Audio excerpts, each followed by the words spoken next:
Kami, jadi ini penting.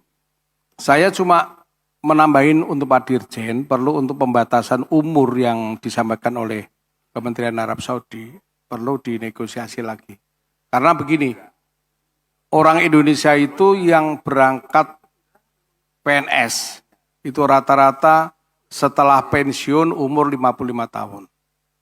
Ya, itu baru daftar haji. Karena mendapatkan jatah pensiun, ya, tunjangan, daftar haji. Kalau daftar tunggunya 30 tahun, berarti umurnya berangkat 85 tahun. Ya. Kalau yang wira swasta, biasanya berangkat itu setelah menyekolahkan anak, mengkawinkan anak umur sekitar 50-60 tahun. Itu kalau ditambah 30 tahun, 90 tahun. Nggak bisa berangkat lagi. Ya kan? Ini kaitannya dengan umur, makanya saya amati di sini, ya. Kalau kategori lansia itu 65 tahun, ini kita punya tahun ini memberangkatkan 52.000. Seperempat dari haji.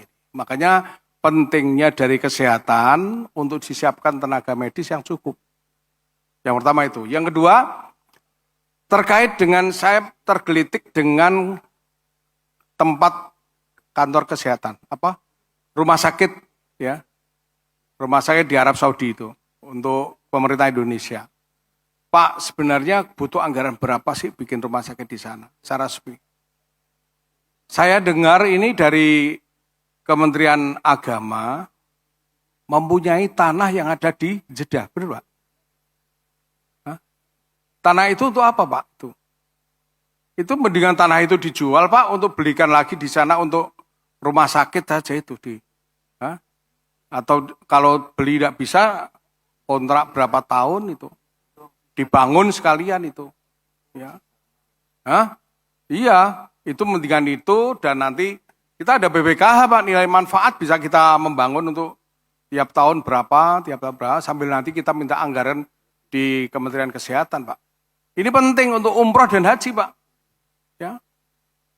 Saya kemarin kebetulan, karena terus terang, orang sakit itu Pak tidak hanya obat, benar Pak? Ya. Tidak hanya rumah sakitnya sendiri, pelayanan itu penting. Tidak bisa komunikasi juga jamaah, makanya jamaah rata-rata yang sakit ditaruh di rumah sakit itu nggak mau Pak. Tidak maunya karena apa? Ya bahasa Tarsan Pak mereka itu. Nggak ngerti gitu loh. Nah kalau kita punya rumah sakit sendiri permainan di sana Pak, Kementerian Kesehatan ya, yang medisnya tenaga kita, perawatnya tenaga kita, semua tenaga kita, nyaman Pak. Ya, itu akan menambah untuk lekas sembuh. Saya kira begitu, terima kasih. Ini tadi catatan-catatan banyak dari pimpinan, dari Pak Marwan banyak sekali, dari anggota banyak sekali, Pak Dirjen dan dari kesehatan. Karena ini waktunya sudah cukup, ya. Saya kira Bapak ada tanggapan dari teman-teman yang disampaikan, Pak Dirjen, monggo. Baik Ketua, pimpinan dan anggota yang kami hormati, saya izinkan memberikan respons singkat.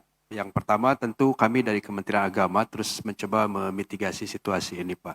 Yang pertama tentang petugas, ini menjadi concern kami, apakah kami akan berhasil menegosiasi nambah 2.000 lagi apa enggak, apakah ini kebijakan Saudi yang mulai mengurangi petugas tetapi juga membuatkan skema-skema baru di sana. Nah, jadi insya Allah kami dalam waktu dekat tentu dengan Kemenkes akan segera merumuskan kembali Pak tentang analisis beban kerja baik untuk kesehatan maupun petugas kami yang umum itu. Jadi itu Pak. Kemudian untuk PHD kami sudah menghadirkan Dirjen Anggaran Daerah Bu.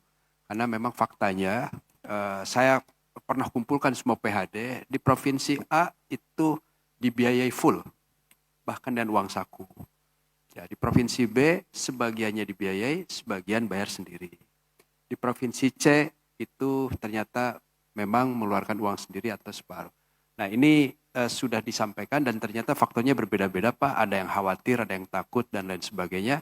Tetapi sudah dijelaskan oleh Dirjen Anggaran Kemendagri, Anggaran Daerah, itu bahwa itu boleh dilakukan dengan skema A, B, C, D sudah dijelaskan. Dan kemarin terakhir kami juga melakukan itu gitu ya.